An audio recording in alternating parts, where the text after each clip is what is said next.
Gaza युद्ध रूस और चीन के लिए अपने अपने क्षेत्र में वर्चस्व बढ़ाने का अवसर लेकर आया है। अब दोनों ही देशों ने नो लिमिट पार्टनरशिप के तहत अमेरिका और नेटो को अलग अलग मोर्चों पर घेरना शुरू कर दिया है। 14 दिसंबर को रूस और चीन ने 2 नए वॉरफ्रंट खोलने की कोशिश की।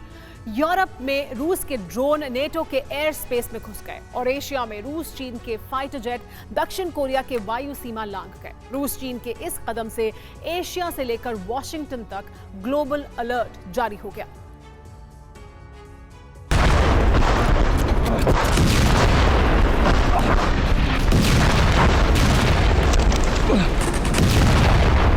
दो 2022 से दुनिया में जंग के 2 बड़े फ्रंट खुल चुके हैं। पहला है रूस बनाम यूक्रेन,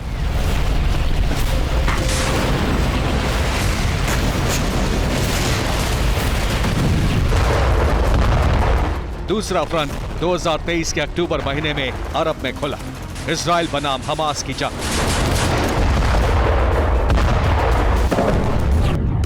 दोनों मोर्चों पर सीधा टकराव अमेरिका और रूस का ही है। यूरोप में अपना वर्चस्व कायम करने के लिए रूस ने यूक्रेन पर हमला किया और अमेरिका ने अपना वर्चस्व बचाने के लिए यूक्रेन को सहयोग दिया।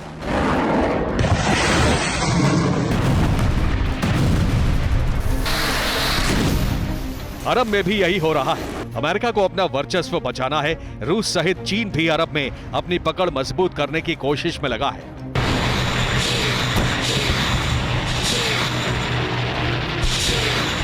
चीन और रूस की नो लिमिट पार्टनरशिप है और दोनों देश मिलकर अमेरिका के खिलाफ बड़ा जंगी अभियान शुरू कर चुके हैं। रूस वायुसेना और चीन की वायुसेना ने 14 दिसंबर को जापान सागर पर साझा गश्त का अभ्यास किया। जापान सागर में दक्षिण कोरिया के नजदीक गश्त का अभ्यास कर रहे थे।